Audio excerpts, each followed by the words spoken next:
Okay, so this is Indirect Investing, Chapter 3, and this is a kind of a light and breezy chapter. It's not as demanding as some future chapters that we're going to be facing, but this is going to continue with what I was talking about before of indirect investing. So you can invest directly, buy a piece of artwork, buy a house, buy some gold, physical gold, buy a stock or a bond in your name, or you can invest indirectly, which would be buying a mutual fund or an exchange-traded fund.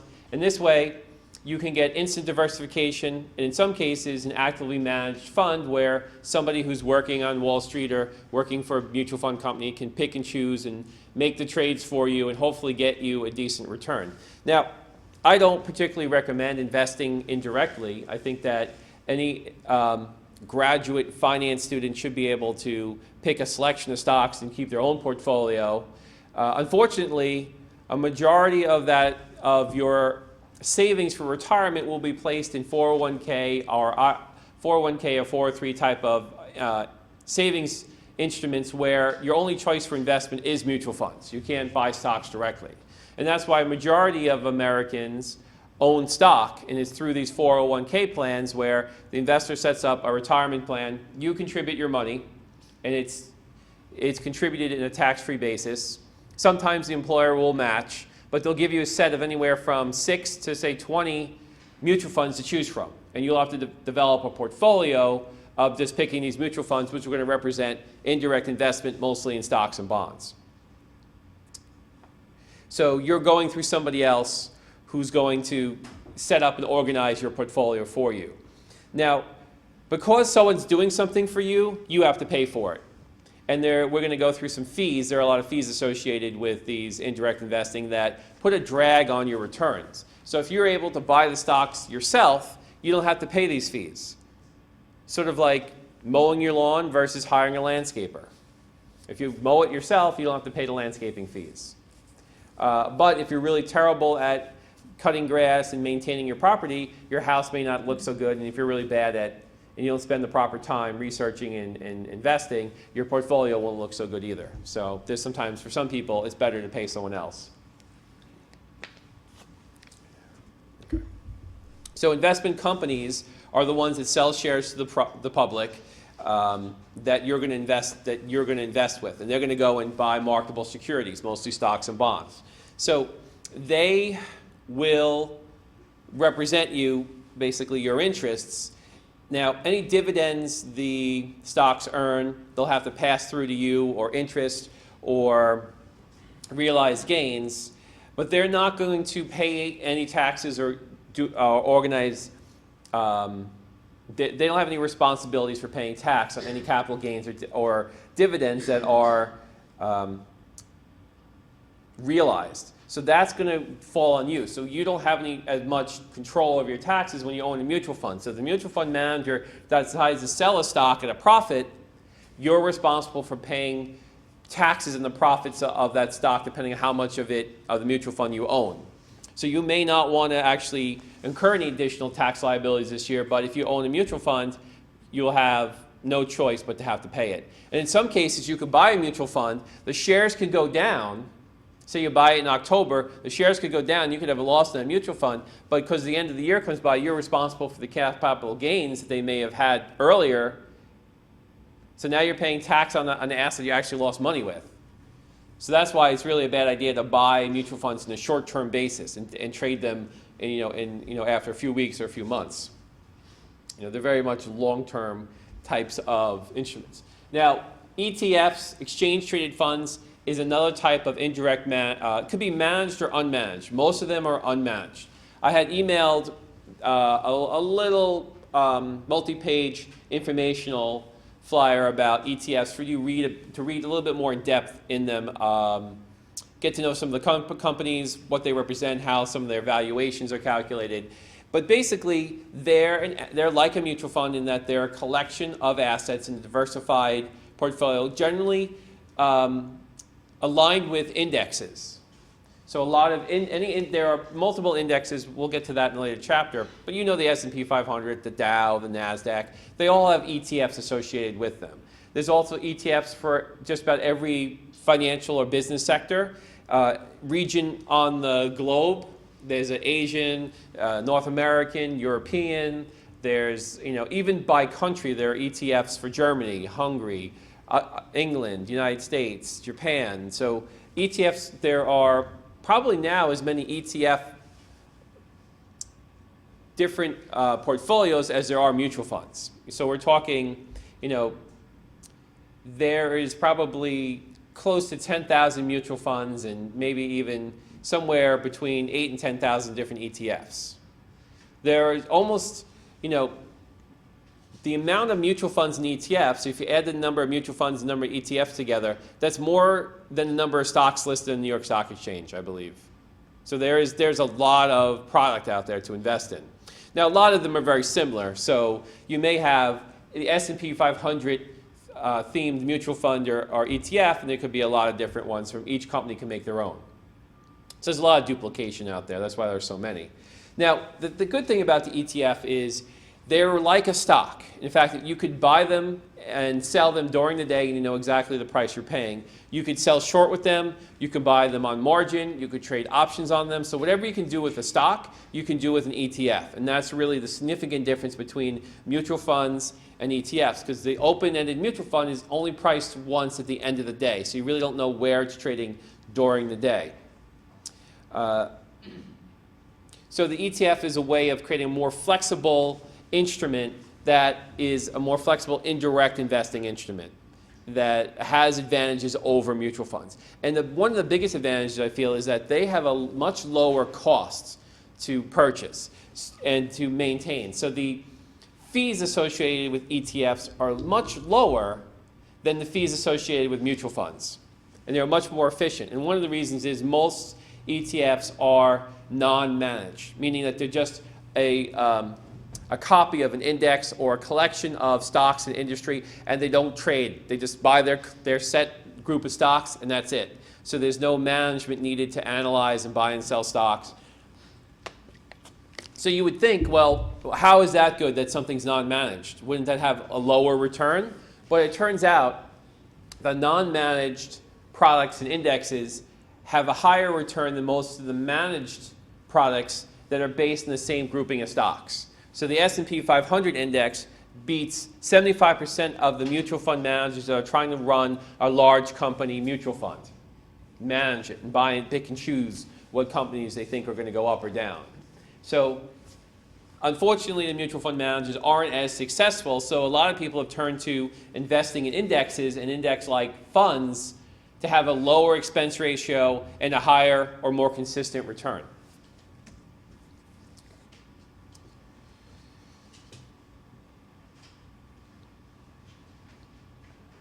Now, the one thing that's bad about a mutual fund that the ETF doesn't really have this problem is that in a mutual fund, if there's a panic or people get upset or people just are not liking stocks and they want to redeem their money from the mutual fund managers are going to actually have to go and sell parts of the mutual fund to make up this difference.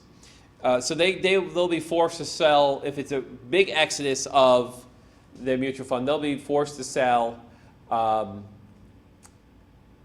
whatever they can on hand to raise the money back to pay off the investors who want to leave. And that could generate a capital gains liability for all the shareholders. So the company may have owned a stock for 10 years in this mutual fund and built up significant, could be just a great stock like an Under Armour or Chipotle Mexican Grill that's just performing very well, is going to perform very well for the next 5-10 years, and they're long-term holders of the stock. And they may have gotten in very early, but now because of this mass exodus of these mutual funds, they're forced to sell their shares. And even in a downward market, that's still going to generate significant capital gains that you have tax liability for. But the ETF manager does not have to sell shares to pay for redemptions. Therefore, the redemptions do not create capital gains that you have a tax liability for. So let me just back up for a minute. A capital gain is any time you sell an asset at a higher price than what you purchased it at. So you purchased it at $10, sell it at $15, you have a $5 per share capital gain. The U.S. government is not going to let you get away with that. You can't keep that $5. We want our cut. So that goes onto your income, and then you have to pay taxes to the federal government and New York State for that income that you made trading stocks. Yes? What about the dividends? That too, you have to pay tax on that as well. So dividends are taxed, but they can be taxed at, it depends on your income how dividends are taxed. Lower income people pay less money on the dividends than higher income people. There's two-tiered tax system. Okay, so we were talking earlier about closed-ended mutual funds. Now, a closed-ended mutual fund that is in sort of the handout on calculating net asset value that we did, it doesn't have additional shares to sell after it goes public. So the closed-ended mutual fund comes out, they sell 1,000 shares, and that's it. That's what's available to trade. And that's why the actual closed-ended mutual fund can trade above net asset value, because if more people are buying it than selling, supply and demand will push the price up of these closed-ended mutual funds above the net asset value, or possibly below if there's a selling. And they occur in the secondary market, so just like a regular stock, they could trade at premiums or discounts to whatever their true value is. So net asset value may not actually equal the value of the actual securities held within the closed-ended mutual fund. Now, closed-ended mutual fund is a small percentage of the total mutual fund market. So you may have 95% or more of the money in mutual funds are in the open-ended variety of mutual funds. The closed-ended mutual fund is a much smaller subset that doesn't have as much money in it. And one of the reasons is because people don't like this uncertainty of it trading above or below the net asset value.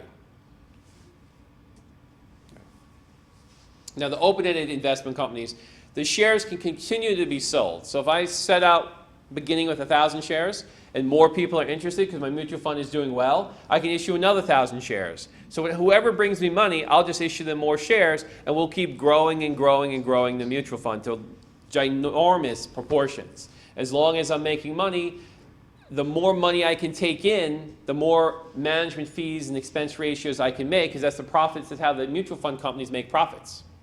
There's one mutual fund company that every year they have an informational conference in New York City, and you know Lincoln Center in New York City? Well, they have multiple theaters in there, and they take over the entire Lincoln Center, and they have their mutual fund managers come in, and they have certain presidents and vice presidents from various mutual fund companies come in, and they talk about their stock, and they talk about their funds. Now, do you think this is very, very popular with investors in the mutual fund? Well, generally you might say no, kind of boring. Most investors probably won't go to that. So as a thank you to investors, they often have performances at these conferences. This year they had Paul McCartney. The year before they had Celine Dion, Bon Jovi, different. That's just the afternoon performance. At lunch they have separate performances where they have like Shania Twain, Carrie Underwood, people like of that level that perform for you at lunch. And of course lunch is free and all the snacks and coffee that you could drink and eat. So it's a very so a lot of people go just before the entertainment. And where does all this money come from that they could pay millions of dollars to have these guest performances, private performances, and pay for the rental of Lincoln Center for the day and all these meals? It comes from the profits, because these mutual funds generate huge amounts of profits. They're very profitable enterprises, and that's why, because America needs to invest in their 401ks. A lot of money is flown into these mutual funds, and that's why it's, I was looking through LinkedIn just before class to look at some former students, and a surprising number of our former students are working for people who have graduated in the MBA program over the last 5 years, are working at investment banks or mutual fund companies as funded portfolio research, portfolio managers, and things of that nature. So because the mutual fund industry is growing, and has grown over the last couple of years as stocks have gone up so nicely, looks like a lot of positions for analysts and research analysts have opened up to work in that area. So that's something if you're interested in. It seems like a lot of our alumni have gotten jobs in that area, and they're doing pretty well. I was looking at one alumni, and he's like the vice president of Barclays Bank, or I gotta contact him and see how exactly did he get a job like that. It's only a few years out. He's a vice president already of a big bank. Maybe he can hire me. Just kidding. I'm already happily employed. So mutual fund categories. So like I was saying before, there's so many different mutual funds that you can invest in that there are a lot of different categories for mutual funds. Some of them are just simple money market mutual funds, which are very low risk.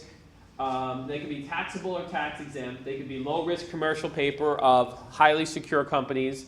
The maturities that they invest in typically less than 90 days. That's what makes them low risk, because the shorter the maturity, the less risk you have in interest rates. Encouraged investors will pay a management fee, typically not a sales fee or redemption charge. We'll go over those later. And they're not issued by the federal government. So there are this category of mutual funds that are money market funds. So it's sort of like an enhanced savings account. They pay better interest than a savings account, but they could invest in a bigger variety of this low risk, higher interest paying, usually fixed income securities, like types of bonds. Now, other categories, of course, you have equity mutual funds, which are stocks, bond mutual funds. You have income-based mutual funds. And the objectives are set by the mutual fund company's board, and they disclose these objectives to the investors. And they'll say, this is what we want to do with the mutual fund. This is where we want to invest, and our philosophy of investing in the type of companies we want to buy. And there's generally considered 18 major categories of investment objectives that, if you broke it down, there's like a basic set of 18 that investment objectives. I'm going to go over a few of. Now, think of the objectives sort of like a fund. So for the equity funds, one basic, when we're talking about objective, would be capital appreciation. That means buying stocks that are going to go up in stock price. So we're not really seeking income or dividends. We're seeking stocks that have growth potential. So if it's a capital appreciation, we want to get those stocks that are going to go up in price. And that's how investors aren't going to be looking for income. They're going to be looking for the growth of stock price. Another strategy can be total return. So it's a combination of income and capital appreciation. So we're looking for stocks that not only will increase in value, but also pay a regular dividend. So the best of both worlds. There could be a world equity fund, which invests in stocks of foreign companies, so trying to create a more balanced worldview of the stocks they have. Different hybrid funds could be a different strategy where a mix of equity and bonds. So typically, stocks and bonds have different trajectories of when they increase and decrease. So having stocks and bonds in one portfolio diversifies your risks even more. So a lot of mutual fund managers, mutual fund companies like to offer some sort of hybrid fund that's a mix of bonds and stocks to reduce volatility. Taxable bond funds, these would be corporate bonds that seek, investors who are looking for income and high quality debt issued by U.S. companies. So all U.S. corporations, just about, they're big U.S. companies, they like to issue, especially now that interest rates are so low, they like to issue bonds, collect that money, and reinvest in their company or grow their company or buy another company. So there's a big market for corporate debt. They pay higher interest rates, but the disadvantage is it is taxable. Whatever income they generate, you have to pay tax, just like if you're working a job. High yield funds look to 2/3 or more of the portfolios are in lower rated U.S. corporate bonds. So this would be kind of a junk category. So when it says low rated, we're looking at companies that are smaller and not as secure, but they have to offer more interest to make up for the fact that they're riskier. So if it's generally the good time to invest in these high yield funds is when the economy is doing good. Because if the economy is doing good, these companies are less likely to go bankrupt, so you can enjoy a higher return with less risk. But if the economy turns, you want to move your money out of these high yield funds because they're the most vulnerable to bankruptcy, and maybe into the more stable U.S. corporations. Now, there's also government bond funds that invest in government bonds of varying types and maturities, and they seek higher current income. And we talked about, last class we did that calculation of fully taxable equivalent yield, looking at treasuries and municipals. So there are mutual funds that are tax-exempt bond funds. So if you live in New York, you can buy a mutual fund, closed-ended or open-ended, that buys just mutual funds from New York. That will be federal and state tax-free. So instead of you actually buying one bond, they'll buy a collection of bonds, and you can just buy the mutual fund and have instant access to a municipal state bond fund. Specifically, you want to have the state that you live in and earn income in. Because if you buy the Arizona or New Jersey state bonds and you live in New York, there's no you're not paying any state tax to those states, so there's no discount. So you always want to get the municipal that's from your state. And so you can see there's 50 states, although some states doesn't really matter much because there is no income tax. You know, a state like Florida, maybe Texas, maybe Nevada, or they say Nevada is the way to pronounce it. I think those states don't have any state income tax. Like New York is one of the higher state income state taxes, along with California. But these funds are all going to seek, higher after-tax income for residents of these states. Money market mutual funds, again, we talked about those before. Those are taxable mutual funds that invest in short-term, high-grade securities. So I'll give you an example where a money market fund might be good for a corporation. So sometimes a corporation may have a big bank account full of cash that they know that they're sort of an intermediary. They're holding on to this $100 billion of cash. They collected from one customer, they're going to pay another customer. So for the 2 weeks that they have this cash, they can go to a money market fund and earn a little additional income on this cash before they're passing it through to the other corporation. So a lot of times companies that have big influxes of cash they're sitting on for a couple of days or a few weeks, they'll park in these money market mutual funds to get a little bit of extra interest out of them. And since they're ultra safe, they don't have to worry about risking any of the money that's not really theirs. They owe somebody they're going to be paying out soon. A huge category are index funds. So an objective is to create a mutual fund designed to replicate an index. Now these, S&P 500 would be the most popular.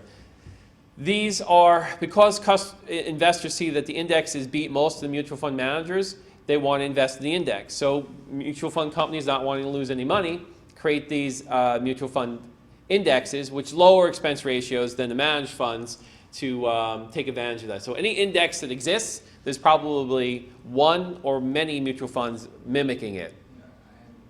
Okay. So the first index fund was created in 1976 by John Bogle, former CEO of Vanguard. So Vanguard is this company that pioneered this index fund type of atmosphere, and they're a very low expense company. So Vanguard was the first mutual fund company to come out there and say, you know what, we're tired of these mutual fund companies ripping off investors with all these crazy fees and expenses. We're going to create a product that's a low expense that doesn't need to be managed, will follow an index, and they wound up being one of the biggest companies for investments in mutual funds because of their affordability and their low expense ratios. A lot of investors turn to Vanguard as far as where they put all of their investments. Okay, so in 1990, there were only 15 index fund mutual funds. By 2012, there were 365 index mutual funds with assets over $1 trillion. So this is really one of the growth areas in mutual funds are these index mutual funds. Okay, so if we're talking strictly stock mutual funds, where most if not all the assets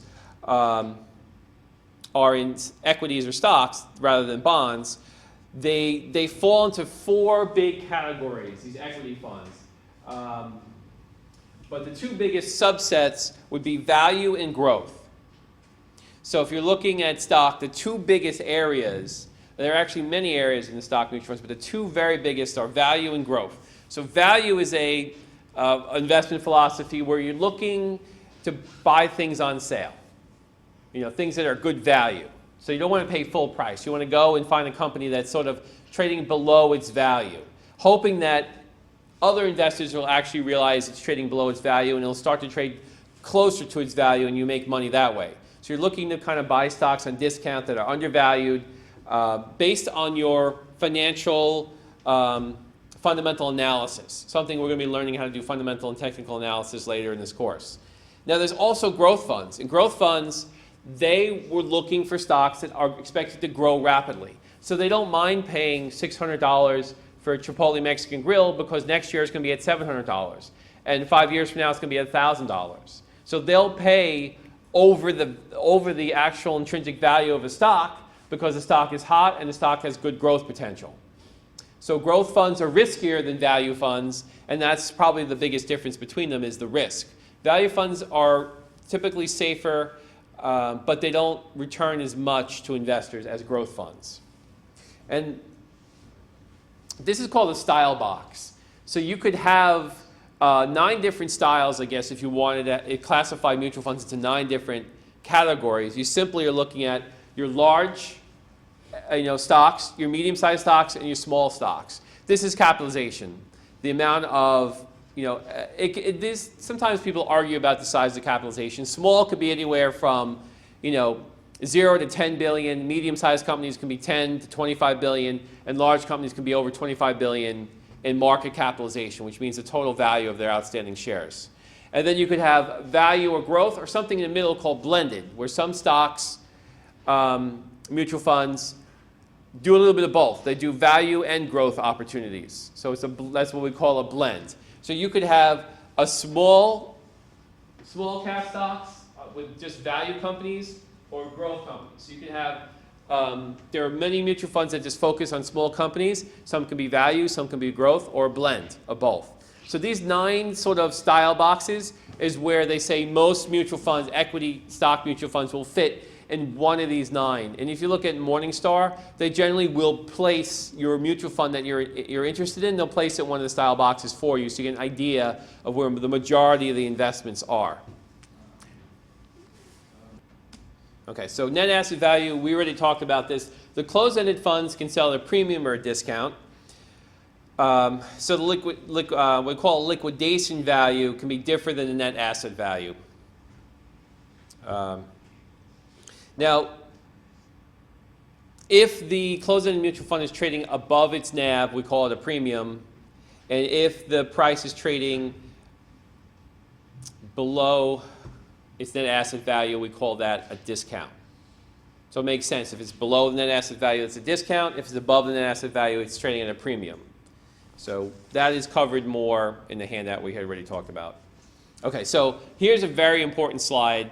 That's the cost considerations of buying and owning these mutual funds. So here we have management fees. These are fees charged that's going to help pay for the management team running the fund. There's also what they call a 12B-1 fee. They try to make it a very boring, uninteresting type of title, so you most likely won't look into it. So it's psychological. But this compensates sales professionals who are going to sell these mutual funds for their services provided to market it and advertise the mutual fund. So yeah, you're paying for all the advertising. So you see a mutual fund commercial on the Super Bowl, that's coming out of the profits that the stocks generate in that mutual fund.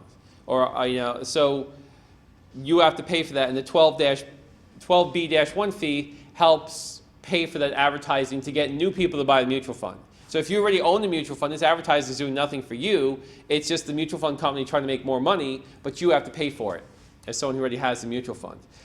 There are other expenses for record keeping, printing, and mailing, and so forth that they could try, another expense fee for that type of expenses they can charge you. They can charge sales loads, which could be a front end or back end load, which means it's a percentage. So if you want to buy $10,000 of a mutual fund and there's a 1% load, you'll be paying $100 to buy. I think $100 is 1% of 10,000. That just goes to the salesperson selling the mutual fund when you buy the fund. In some funds, when you sell it, you pay the load, that 1% when you sell it. So that's not a good deal, because if it's a $10,000 mutual fund, you own it for 10 years, and now it's $20,000 of value, and you go to sell it, you're paying $200 on the back end load. So that's why you have to read these mutual funds and investigate them to see what type of, if you thought you were just going to buy this for a few months and now you're experiencing these loads, fees, that could be a significant chunk out of your profits. And there's also a redemption fee. So if you redeem maybe a clause saying if you sell, these shares before 12 months or a certain waiting period, there may be a redemption fee as well. So all these sort of hidden fees that you need to look into before you get involved in a mutual fund. And the SEC has created laws that these mutual funds have to really detail what their fees are and show you what the average expense cost would be for owning it for a certain period of time, for certain money invested in the mutual fund. So luckily the SEC has made the laws to make it more clear what these funds charge and how they charge you as a customer of these mutual funds. There are more fees. There's an exchange fee if you transfer funds from one fund family to another. So what we call a fund family would be one company may offer 20 different mutual funds in the family. If you wanted to move from growth to value, they can charge you a fee for trading between their funds. Annual account maintenance fee may be charged on a low balance account. So if your account doesn't meet their minimums, they can charge you additional fee. The sales charge or load fee applies only to load mutual funds. There are some mutual funds that are called no-load funds. So the load funds are one category, but people really don't like the load funds. So they created these no-load funds that they advertise where we're not going to charge you any loads. So not all mutual funds will have a load charge. But you see all these different charges because mutual funds operate sort of like a bank. A bank is not there for your best interests. The bank is there to make profits and take money from you. You know, but the bank pays me interest on my savings. Yeah, because they're giving it to somebody else and charging 5 times the amount of interest than they pay you. So everything that you're just a customer to the bank that they're going to make a profit off of. And the mutual fund companies are like that too. You're just a customer to the mutual fund company and they're going to try to make a profit off of you any way they can because it's a business. So that's why, you know, I always recommend try a credit union. They typically are nonprofit and not looking to squeeze every penny out of you, or try managing your own portfolio of stocks so you don't have to pay all these fees and loads by managing your own portfolio. But only if you feel that you have the proper training and experience to manage it in a professional way. Otherwise, you may be better off paying these fees to have a professional portfolio than trying to invest your money when you're not putting the proper time or research into it and losing a lot of money because you're buying the wrong things because you're just too lazy to really do it right. Okay. All these fees have to be stated in the mutual fund prospectus. Before you buy a mutual fund, any company or brokerage selling it to you has a responsibility to get you a copy of the prospectus. And it's your responsibility to read it to understand what all these fees and loads are for.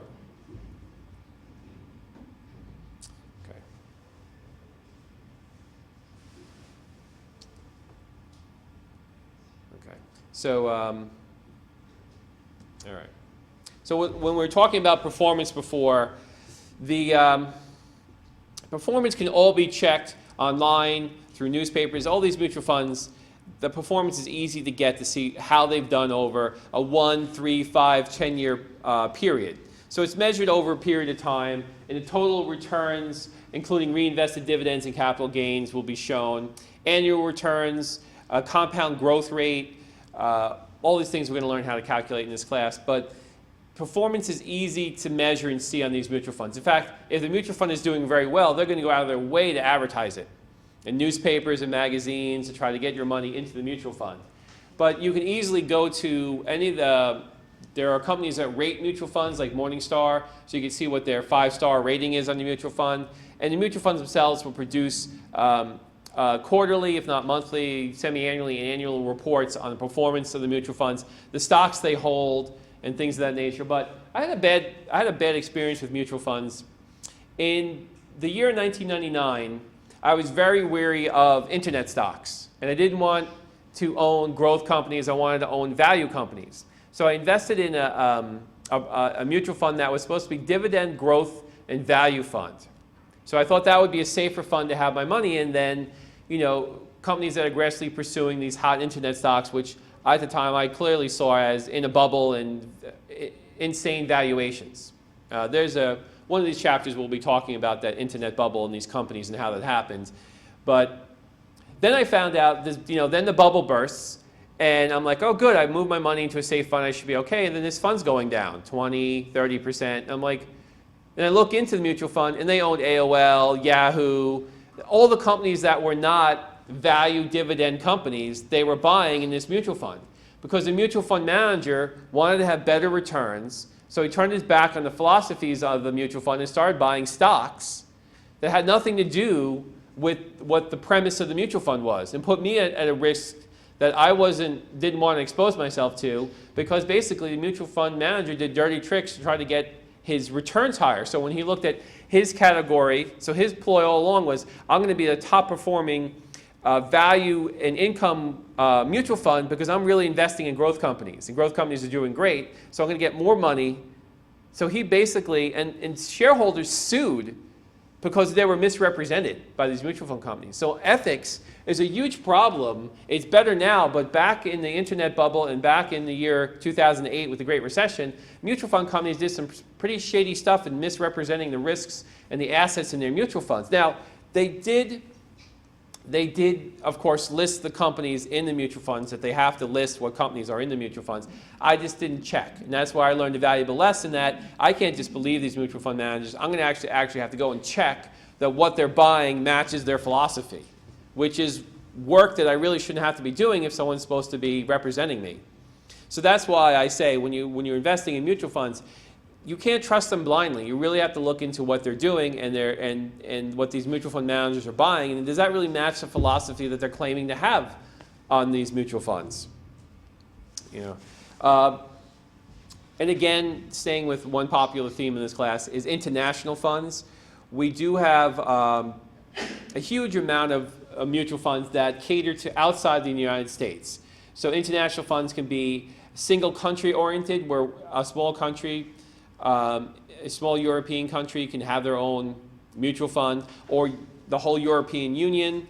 I think every European country has a mutual fund in addition to a European Union fund, and that's the same way across the whole world. So if a mutual fund finds a classification that people might be interested in investing in, they'll start it up. And they start out with large regions, and they go smaller regions, and they go single countries. So there's plenty of international exposure. And mutual funds on China have been very hot over the last decade because China has, at times, a very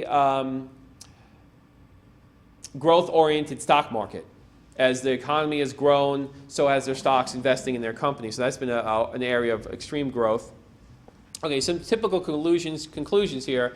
Over a 5-year period, 75% of mutual fund managers failed to outperform the market that they're investing in.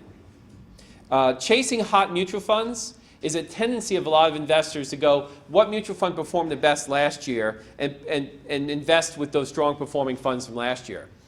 But majority of the cases, the hottest performing mutual funds from last year are not the hottest performing mutual funds the following year.